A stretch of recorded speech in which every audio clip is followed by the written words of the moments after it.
And hello, everybody. Welcome along Cricket Badger podcast time again. We've missed you during the second test. I've been really busy waking up at 4 a.m. and then trying to do other work as well. It ends up getting the better of you, doesn't it, after a while? So we've missed the daily pods as we've gone through, but we're here to kind of recap on the second test.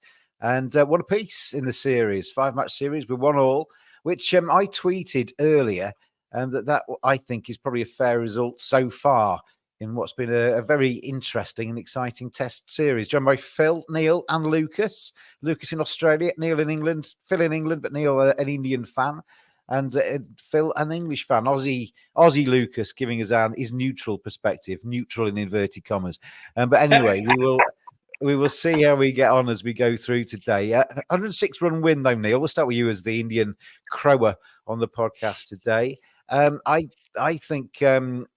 Well, England, I kind of entitled this podcast, India versus England, a 1-1 after England failed to chase the impossible. It is a little bit of a testament to Bazball and the kind of culture that this Ben Stokes team has created, that people went to bed last night thinking, this is actually possible, when it really wasn't, was it? No, it wasn't. Not in India, on a pitch which everyone was saying was flat, but only 3 people scored over 50. One of them twice, and not against that attack. It's a testament to the Bazball aura that people thought it was possible, because stuff has been done in different conditions on much flatter decks with a different type of ball and against different attacks. But if they chased down 399, Neil, that would have been the biggest Bazball success of all time, wouldn't it? It'd have broken records by miles. Yeah. There's, I think there's a problem in the promotion of Bazball. I don't think there's anything wrong with Bazball as a philosophy for the team or the way they go about stuff. But some of the words that come out are based on half facts, without context. If they had done this, then it would have been one of the great victories, one of the great chases. This it would probably have surpassed India at the Gabba, I'd say, which is probably the greatest chase that I've seen in my lifetime. Apart from, there was a game that Pakistan chased down about 400 runs against Sri Lanka, I think about 10 years ago, which was lunacy as well. But yeah, this would have been the greatest. But England played with great heart, but they were behind from day one, and they were always chasing. So when pundits were saying that England had India on the ropes and they still had 300 runs to get, I think that's where the Bazball hyperbole gets in my head. But the tactics were spot on from Ben Stokes to attempt to attack a really impossible target. We created a saying in lockdowns and COVID times, Phil, that there was the new normal would follow. And the new normal of Bazball isn't normal at all, is it? And we've started to kind of skew our thoughts in terms of what we think traditionally. Did you go to bed last night thinking that 399 was achievable? Well, there's your head and your heart, but essentially, yeah, it was still on. I mean, even my wife, when kids have been watching it and they're into it as well, my wife said, "How are you going to cope with work?" and that in tomorrow. She fully expected us to put in a real challenge.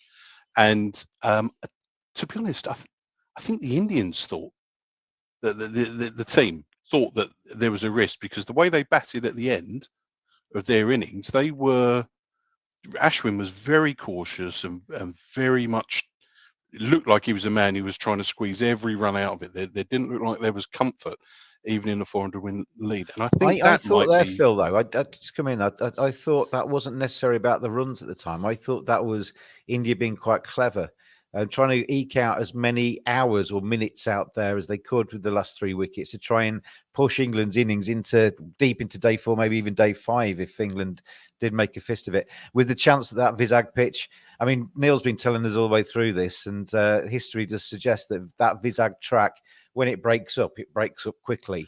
And that's what maybe India were thinking. They had that up their sleeve as well.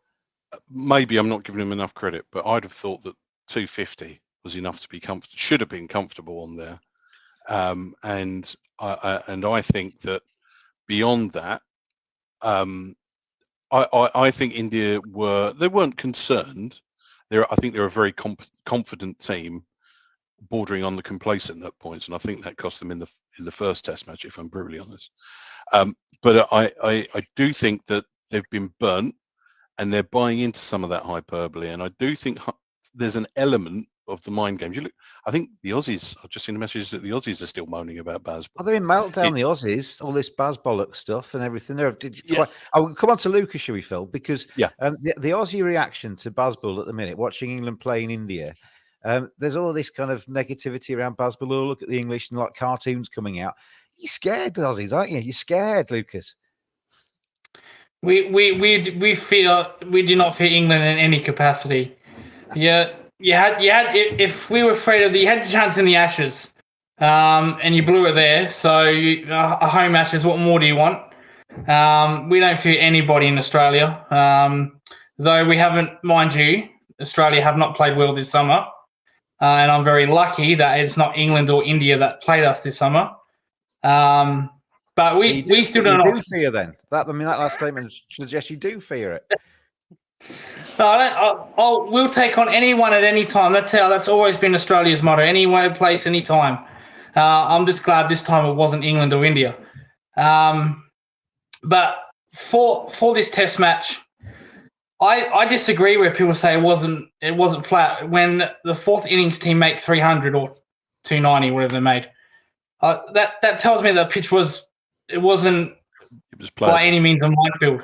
You know, they still made 300 in their third and their fourth innings chase. Second highest score ever made in India by a touring side. So I don't think the pitch was a minefield. I think again, when you got your eye in, it was good for runs. It was hard to make starts. Just like the first Test, it was a bit like the first Test pitch when you got through the first half an hour, it was easy to bat on. I felt the same thing for this pitch. The odd one kept low, the odd one did bounce. But I've been genuinely surprised by this pitch. I thought it was going to be the world's biggest minefield or rank turner, whatever you want to call it. Was it not a case that the Indians bowled quite poorly? I'm not sure the Indians bowled, with the exception of Bumrah, who was off the chart. I agree with that. I agree with that assessment. I don't think Patel bowled that great. Ashwin, he picked up wickets. Bumrah was fantastic. Their other seamer, Mukesh. Sorry if I pronounced that name wrong, Neil. I thought he was awful. I don't think he troubled a batsman in that top order one little bit when he was bowling. Kuldeep was good. Yeah, Kuldeep was okay. I thought Kuldeep was okay. He was the next best, wasn't it? He was the next best of the bowlers for India. Yeah, I think he was. Yeah, but I just thought this pitch was flat, and obviously not Pakistan flat or anything like that. But I thought, like I said, this pitch was surprisingly flat because I thought they were going to come out with a rank turner pitch, and it was going to explode from ball one. I thought it was a pretty good pitch, to be honest. It was very good. Bat and ball both in. I can disagree slightly, Lucas. I thought you could get a start because you look at the number of starts. Everyone for got England. starts. Literally everyone, I think, in India certainly as well. the Austin. Yeah, I mean, Jeffrey Boycott will be tearing his hair out, won't he? Because he always used to say, if you can get to sort of 20, 30, 40, then you have no excuse to get out then. And I'm just going on the Indian tactics there, Neil. I genuinely think, I mean, I'm a massive Rohit Sharma fan, you know that. I'm Mumbai Indians. I think he's God when it comes to the IPL and everything. But I think his captaincy in Test cricket leaves a bit to be desired. I've been quite surprised watching him up close. You can see it on his face that he's perturbed by Bazball. He's got it in the back of his head, hasn't he? Well, just quickly on the pitch, something which, just to provide a bit of context, we didn't get to day 5. No. So we don't know.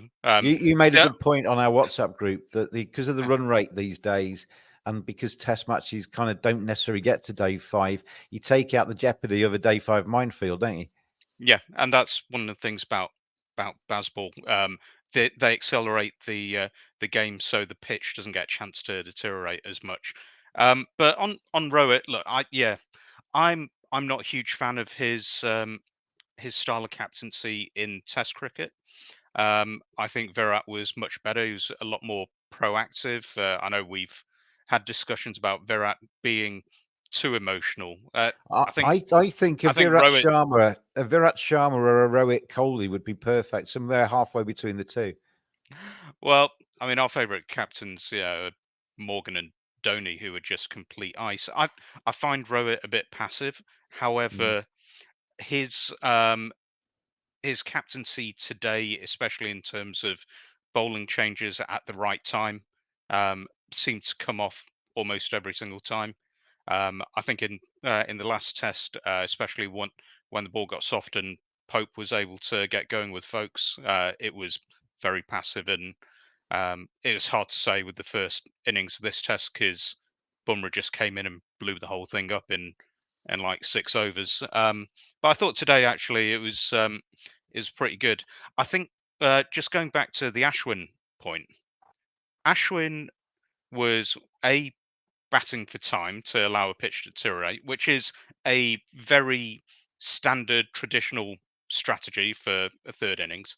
And he was farming the strike with the tail because we've got 3 number 11s. Well, no, Kuldeep can usually block, but you wouldn't expect him to score until Ashwin told him to have a go, and he went for a big swipe next ball and got out.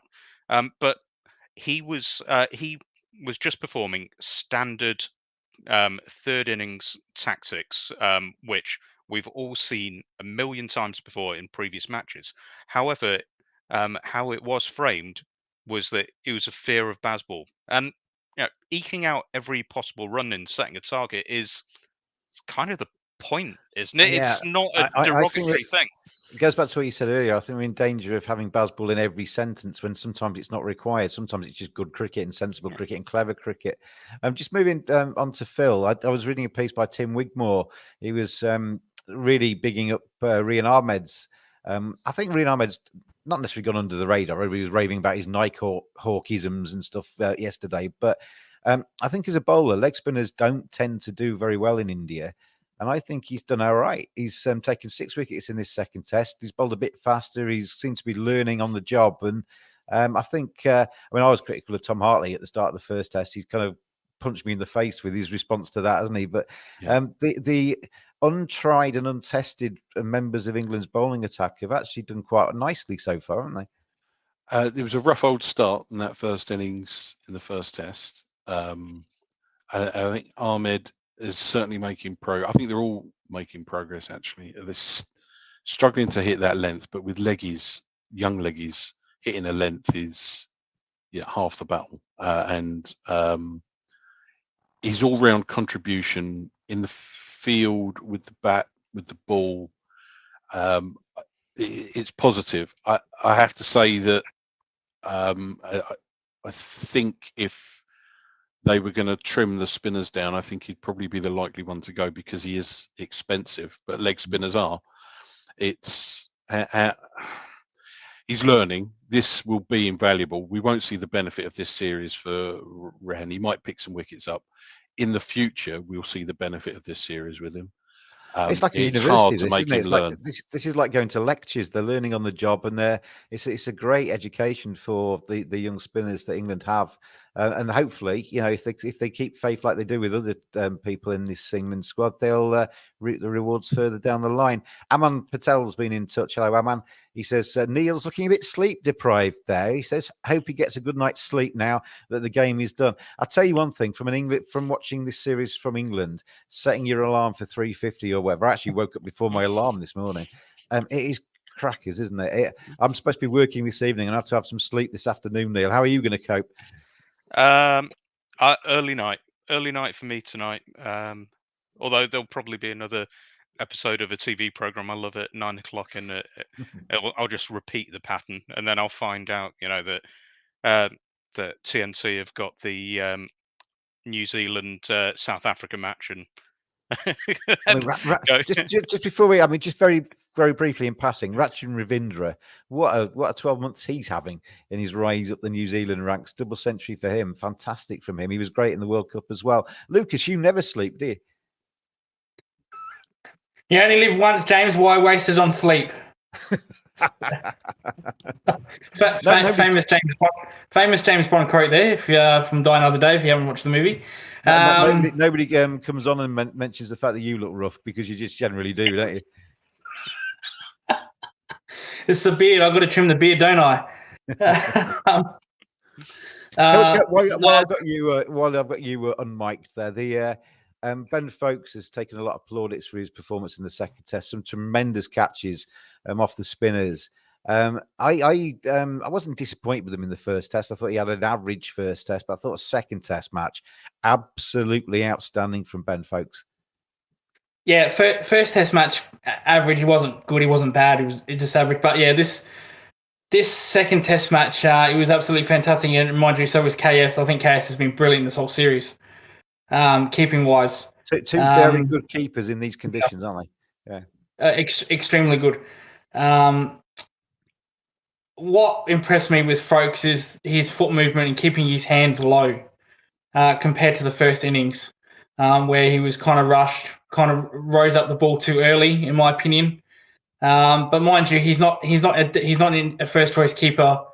When he gets back with home, they go with Johnny Bairstow, so he's not regularly. Remains to be seen. That's a debate for another time, isn't it? But, yeah, a debate for another time. But literally, Johnny does that, so it's hard. It's very hard for a keeper to go into that environment without many test matches behind you or some kind of keeping experience. I love Johnny, and he does a really good job behind the stumps when he's called upon. But the other keepers in Ben Folkes' situation, those under edges off Tom Hartley and Rian Ahmed, they would have kind of started to rise with the bounce, and they'd have been in danger of the under edge kind of hitting them on the knee roll, and nobody would have even given it as a chance, because that was too tough. But Ben Folkes stays down, stays low, has soft hands, and it's just fantastic to watch. And that's the correction that good keepers will make. They'll work on what they did wrong in the first tests. They'll correct themselves, and I think what he did in that second test, as you mentioned, especially with the low catches, staying as low as you can. That's the key point in India on these slow turning pitches. You need to stay as low as long as possible, in case you do get those under edges. And I thought he was absolutely fantastic in those catches. It's a really, to put it in perspective, it's really tough when you have to rise up to the ball and go back down. That's probably one of the hardest catches you have to make off a spin bowler for a keeper, to rise up then go back down. We see it with slip fielders as well, don't we? With slip fielders who are coming up too early and their hands come up above their knees, and then the ball comes down to their feet. It's very hard to go back down to catch that ball. If you stay low, you give yourself a chance. It makes life almost impossible, and then all the back injuries and all that. But I loved how he stayed low during these catches, and I think he's had his criticism. People have said no, he's not a good keeper, or people saying he's the best keeper in England. From what I saw today, I'm more in the discussion of he's one of the best keepers in England, or glove man, if you want to call it gloveman. Take out the batting proportion of it, but he was absolutely fantastic today, Ben Folkes, and I'm glad England use him in these series. Mind you, I would like to see him in England. Again, that's a debate for another day. But I'm not sure Johnny can take the gloves back. He looks in so much pain in the field. He's hobbling around. If he keeps again, because this injury, he's playing through it, so it must just be something he's going to have to live with. If he keeps again, he's got some superhuman tolerance to pain, because watching it, I'm wincing as I'm watching Bairstow in the field. And he used to be like a greyhound. Yeah, I noticed a couple of instances where he was chasing down the ball and he looked a bit like Nathan Lyon at times, very slow, very old. Nathan Lyon himself, he literally can't put one. There's 1 foot he can't put weight through. If you're watching Nathan Lyon, I hope you're having a good day. That description of you, very slow and very old. Nice one. Sorry, Nathan, if you're watching. But no, he himself is coming off a calf injury, and there was a couple of chases in the first test where he was hobbling, where he didn't really wanted to sprint. And I saw the same thing with Johnny. He didn't really want to sprint at anything. He just wanted to jog. So, and you have to realize that keeping is a very tough job. You might think, oh, you're just standing there catching balls. No, it's a very difficult job. You've got to Especially be on when it every ball, haven't you? You've got to expect every ball to come to you. Yeah, it is not easy. I don't care where you bat, what the pitch is like. It is not easy, especially if you have to do it for periods of time. So again, another conversation for a different day. But I just prefer Ben Frokes as the keeper for me. Be good if he could get some runs in this series as well. He got some important runs in the first test, but he hasn't got the kind of eye-catching big score, has he? Which he's capable of. He's got centuries in Test cricket before.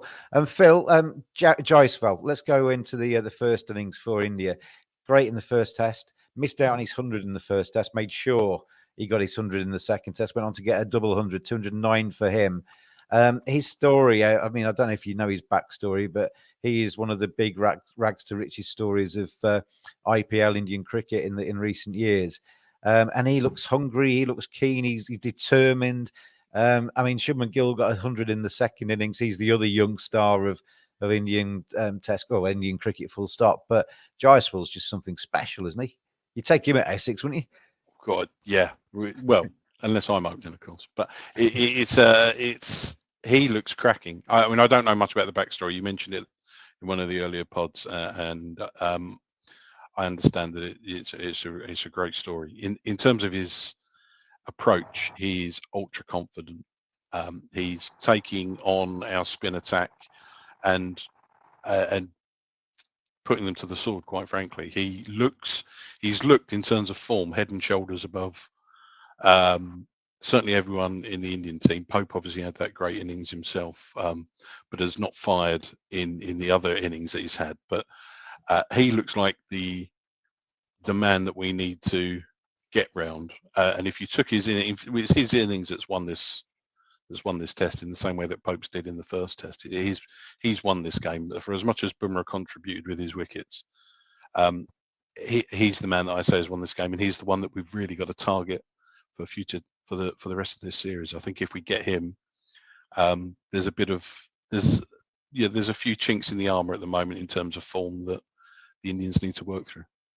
I may have romanticised Jaiswal's story in my own head. It's a while since I actually got the facts of it. But as a young man from a very poor family, he kind of basically just walked away and went to Mumbai to live his dream, didn't he? I think he was guardianship of one of the groundsmen at the maiden cricket clubs and stuff, and lived in a groundsman's hut, played his cricket, sold cheap food on the roadside to give himself some pocket money.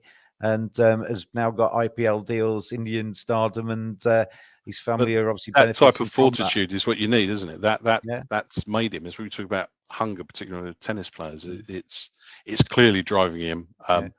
He's got good technique. It's not perfect, but his approach is so positive and aggressive in the right way that it's really. He's making the others look like they don't know what they're doing in both teams. Quite frankly, he's head and shoulders. Rohit's not in the same ballpark at the moment. I've been waiting for Rohit to go big, and he hasn't yet. Neil, I mean, on the Jaiswal story, I shared that piece on our WhatsApp group. I tweeted it about his parents back home. He basically doesn't like them watching. They don't go to games. They don't go to the Test cricket. Phil's going to leave us now. Phil's got to go off and do some work. Thanks, Phil, for your time today. Take care of him. Neil, the Jaiswal story with his parents. I mean, when I was a kid, I mean, I didn't like my dad watching me play. Nowhere near as good as Jaiswal, has to be said. But the pressure on him to succeed after all of his backstory and everything, it's very, very special story, and his parents must be so proud of him. Yeah, absolutely. In the way that only Indian parents can do. With a slight hint of criticism in there as well. But you should have got 210. Well, I think there was a bit on commentary yesterday when Gill got his century, and KP was saying that he's going to phone his dad later and I hope the conversation is mostly well done. So I tweeted that KP clearly doesn't have an Indian parent. It would say you got 104, but Mr. Jaiswal's son got 209. So what you doing? His family will be unbelievably proud of him. He's got that additional pressure.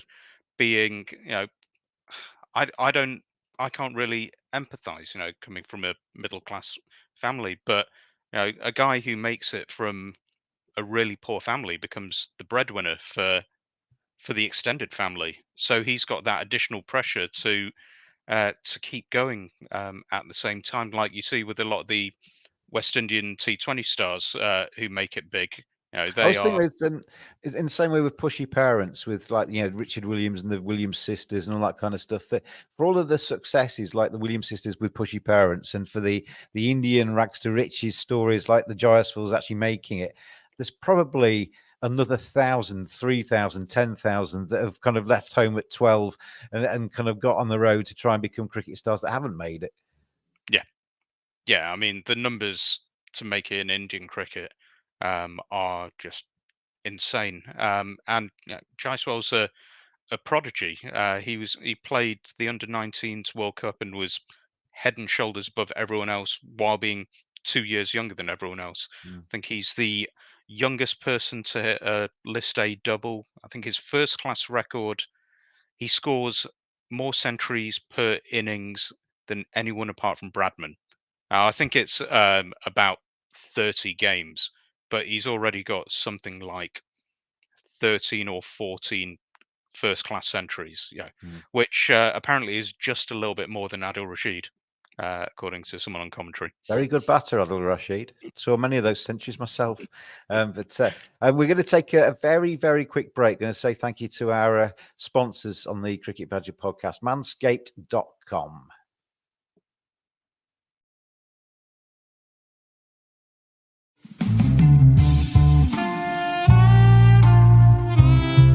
Feel the difference with the superior full grooming trimmer by Manscaped. It's waterproof to use in the shower, features skin-safe technology to help reduce cuts, equipped with an LED light for those hard-to-see areas, and has long-lasting wireless charging.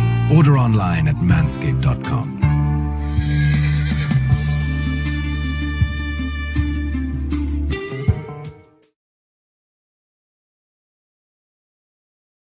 And if you head to manscaped.com, quote Badger when you order, you get 20% off and you'll get free shipping. Anyway, back to the cricket. India one apiece then, Lucas. I mean, from a neutral's perspective, watching from a distance, obviously, your heart's not in either team, but you're a test match cricket lover. Do you think this is now, I mean, the last time England went to India, they won the first test. India then bounced back and won the series 3-1. There's still 3 tests to play. Where are you thinking this series is heading now? I said my prediction was 4-1 that England will win the first test. I don't think that's going to change. What makes it worse for England is that India get their reinforcements back. There's some coming back from injury. There's 10 days until the next test. So I think Shami might possibly be there. Virat Kohli is obviously going to come back. KL Rahul is obviously going to come back. Is that I'm not sure. Is any of that confirmed as yet? Because Virat Kohli missed the first 2 tests because of personal reasons, but it was kind of left a bit open, wasn't it? Yeah, he hasn't come out and said anything, but so that's not confirmed as of yet. But I think he should be. But again, we can't control those personal things. So maybe he doesn't, maybe he does, but I think probably he will. He was quite adamant also that he was only going to miss 2 tests. So whatever the issue is, I'm sure if he's fit, he's fit. If whatever happens, I'm sure he'll play the 3rd test. If not, we wait a week.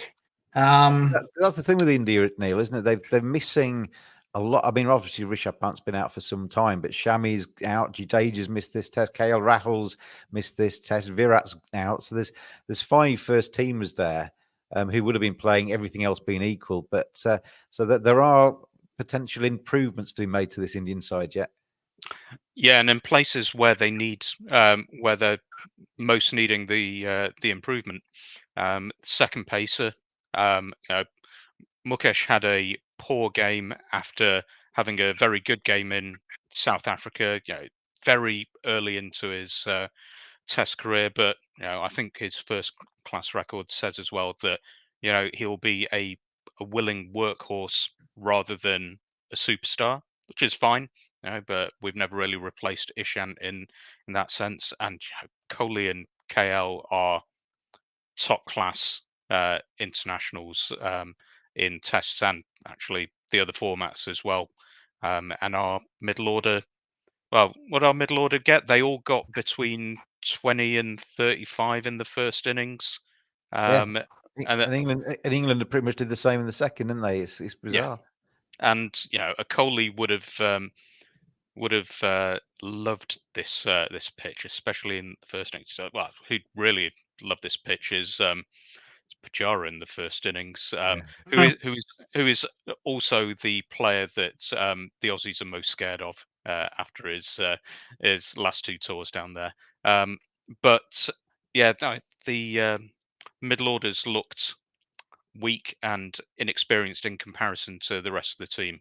So I think this was probably England's best chance to win a second. What also happens with India pretty much every tour is there's a new bowler we've never seen before, and they do very, very well against us first game, and then we get a look at them and start forming plans, and they have diminishing returns. You're talking Sam Curran, Matt Kuhneman, Nandre Berger, potentially Tom Hartley and Shoaib Bashir here. So to maintain the performances that they have done in the first two over a long tour, their first tour for two of them away from home and all the home comforts and everything else, I think that's going to be very difficult. I also think something that struck me today in the England innings was I think there was a bit of scarring from some of the older players, because the only people who played like they really believed in their soul that this chase was possible were Crawley, Ahmed, Hartley. Pope and Root came out like they were so scared that one of the balls was going to have their name on it, and they were trying to hit boundaries every single. I'm not hoping that Root is injured, but I'm hoping that his finger issue had something to do with the way he played today. It was very, very, very strange and very. I think Root. I was speaking to a friend at work, and Root's tried so hard to buy into the Bazball mentality when he didn't need to. He was scoring bulk runs and he was scoring them quickly beforehand. And he's got extra funky, which has looked amazing on occasion. But it's like in the Ashes where KP was raving about Root reverse scooping a ball for six first ball, and then Ponting at lunch said, "Yeah, well, he got 40 and now he's out." He's not having the impact on a game that he used to, and it's almost like he's the nerd who's trying too hard to get in with the cool kids, and it's kind of destroyed his effectiveness. Not destroyed, but diminished his effectiveness because of that. And I actually thought, in the way that he played, Stokes thought it was done as well, because there wasn't a lot of intent, and the lack of running when he got run out was just that was mind-boggling from someone who's espoused this "never know you're done" attitude.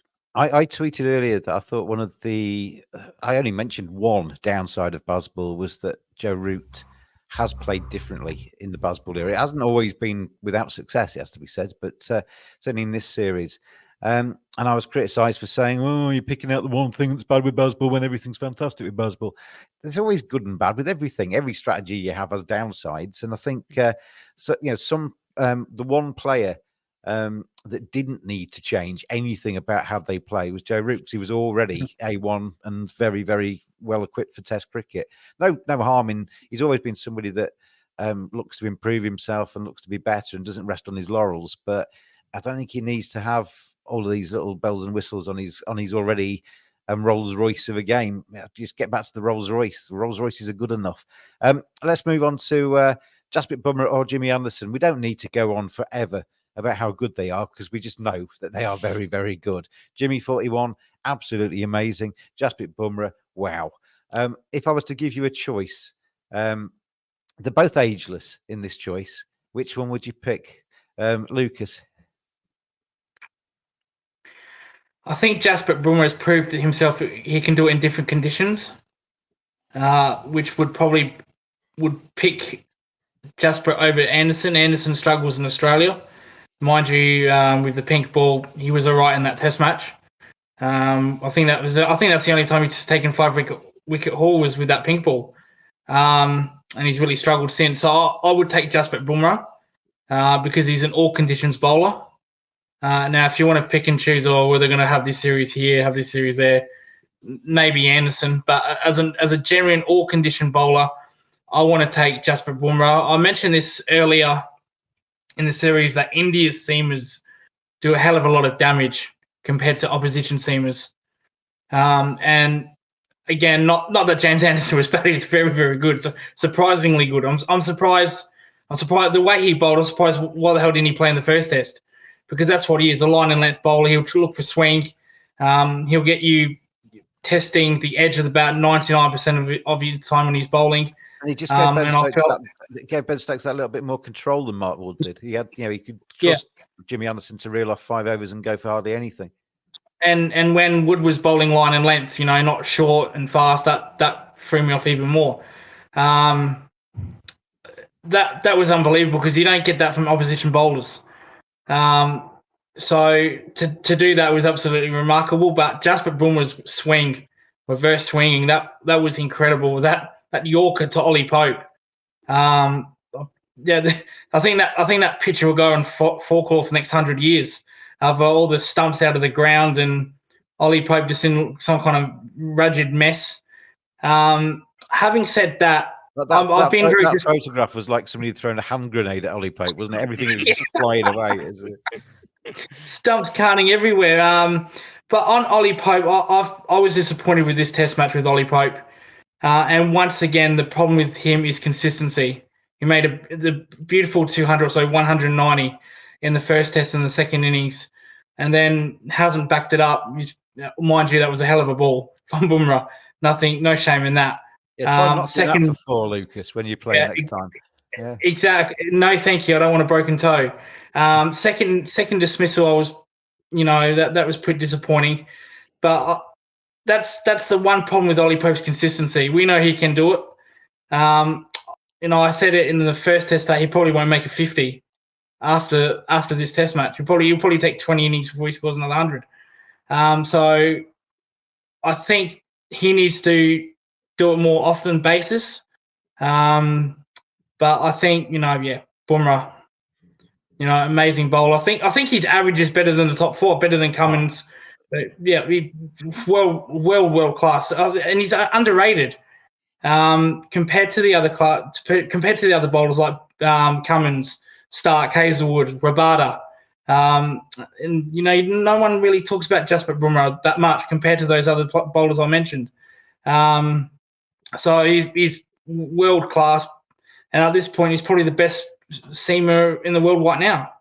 I absolutely totally agree with everything you just said there. I think he's special, and probably if you're picking a World 11 in any format at the moment, if you go down to the bottom end of your 11, Jasprit Bumrah's probably the first name on the team sheet in terms of the bowlers.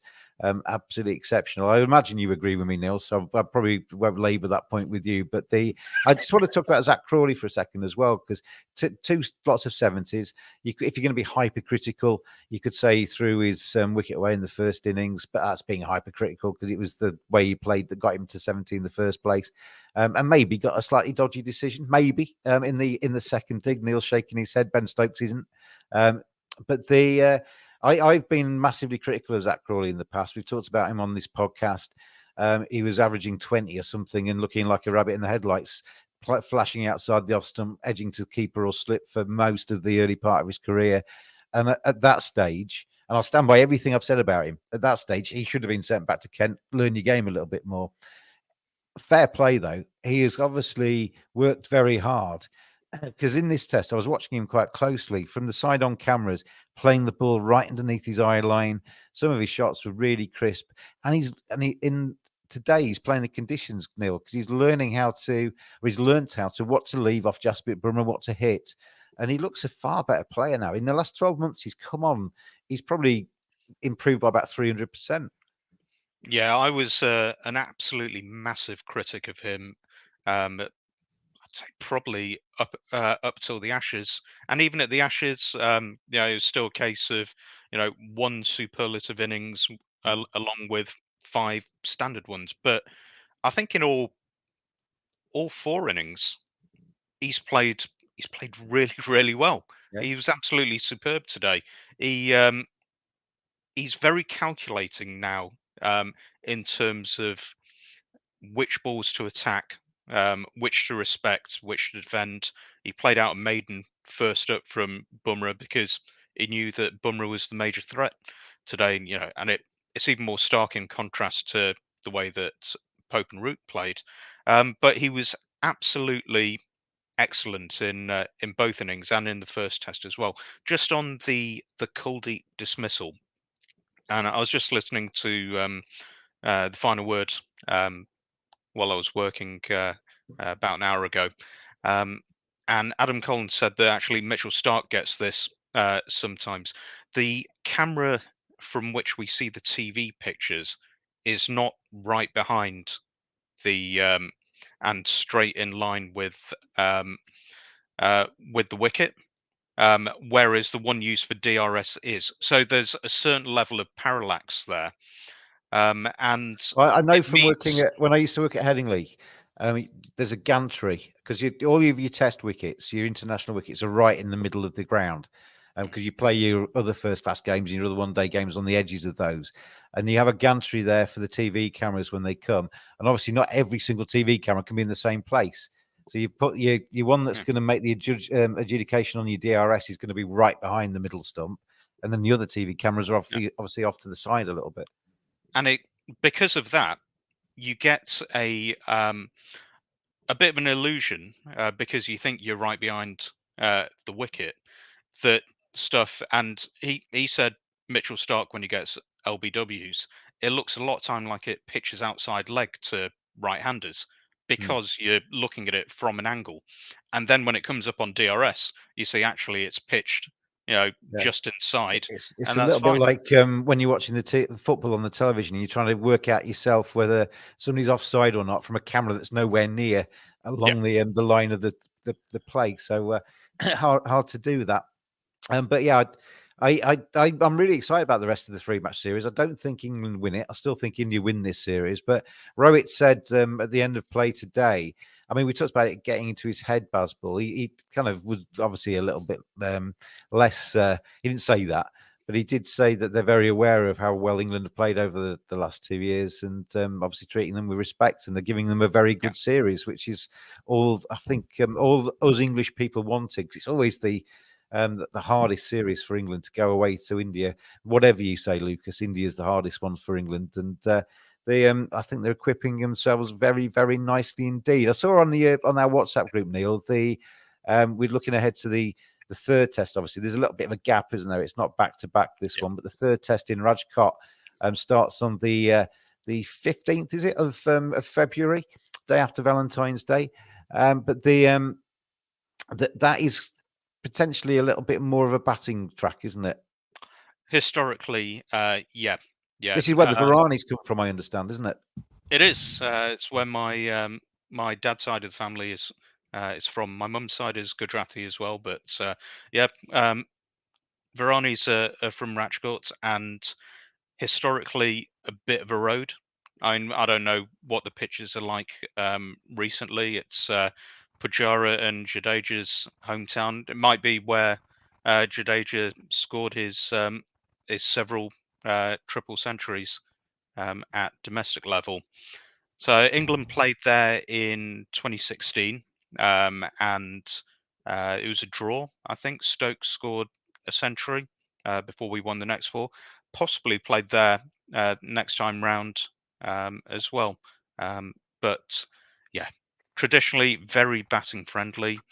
I would expect a pitch similar to the 2 that we've had so far. I would not expect a ragger at all, because I think that we have the stronger all-round bowling attack.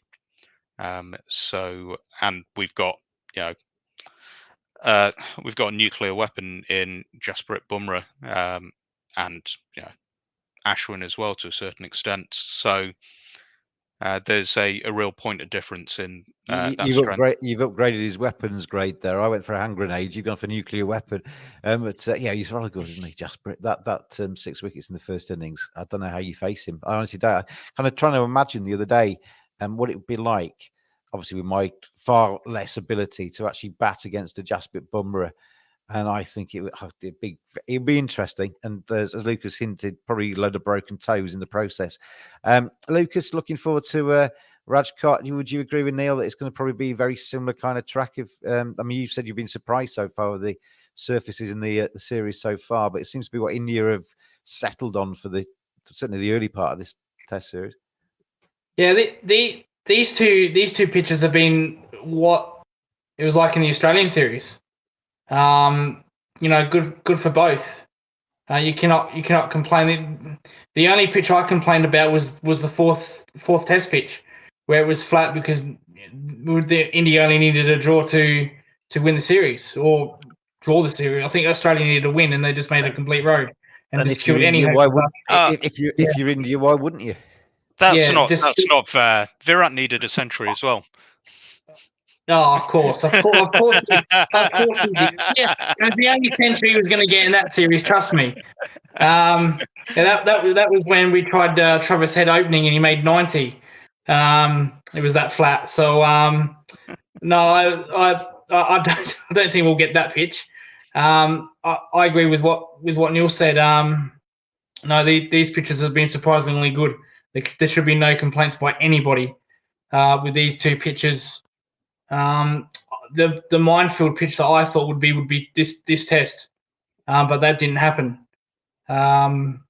So it's been so far very good from the Indian curators, and as Neil said, their bowling all-rounders are so superior to England's bowling all-rounders. Patel, who hasn't had the best series yet, mind you, he looked okay in his innings, the second innings when he made that 40. Looked at Patel of old when he was playing against Australia and we couldn't get him out. Ashwin, of course, Jadeja if he comes back. So their bowling all-rounders are far superior. So there's probably no need to make those kind of pitches. Keep it as it is. Good for bowling. If you can get them out early, get them out early. But if you can survive that half an hour period, you can make runs on it. So there shouldn't be any complaints so far about these pitches. The one complaint I do have, as Neil mentioned this earlier. I knew there'd be one. Yeah. Was nothing to do with pitches. It's got to do with captaincy. And that's Rohit Sharma's captaincy. Now, I talked about that earlier. We talked about that earlier. Yeah. I actually like the idea of the sweepers out. Now, he's probably stolen that from Pat Cummins. Pat Cummins did that in the first Test match against Bazball, where he put sweepers out. What England wanted to do is score boundaries, and Pat Cummins, I thought, did that very well in the Ashes. He kind of like suffocated them into singles, and I think Rohit Sharma's done that very well. The one thing I don't like about Rohit Sharma's captaincy is when a new batsman gets on strike, he pushes the field back. And how many times do you see an easy single just get thrown, just a walk-up single down the grounds, easy as you like? I think he needs to do better than that, especially to Brandon. When we get to the end of an innings and you've got like an Ashwin batting with a tail or something like that. I mean, Ashwin's wicket is just as valuable as a Bumrah wicket. But we got into a situation in world cricket now where they push the field right back, and the number 8 or number 9, who's the better batter, ends up getting easy runs and gets to control the situation. I'd love to see. I mean, they must have got the analysts working on this, and they must have the strategy for a reason. But I'd love to see somebody actually just keeping 2 slips in and going for it. Yeah. One thing on that though is that because of the ultra aggressive nature of the England team throughout the batting order, like even down to Jimmy, then you're not taking catches close in Nobody because plays the reverse sweep better than Jimmy Anderson. but no one's defending tentatively, so you don't need 5 guys around the bat. Where they're going to get caught is on the ring or in the deep. The catching positions have moved further out Where into they the actually field. where they actually would get caught is about 2/3 of the way back to the fence, and they always drop in no man's land, don't they, when they give a half chance? But that's an aggressive way of moving the field out, rather than having the close catches. Because as Lucas said, if you suffocate them from boundaries, all they're going to start doing is, instead of hitting 4s along the ground, they're going to start putting it in the air, because there's a level of ego with that aggressive way of playing. They, the old routes, or a Coley or a Smith, would just continue to take singles all the time because they're on offer and they're easy and no risk. But England don't. Yeah, and it's unfair on Rohit Sharma with that department. I remember when Pat Cummins tried that, he got smashed. In the media, you're being too defensive, you're putting fielders back, with the first over of the day, blah, blah, blah. But he's just trying to...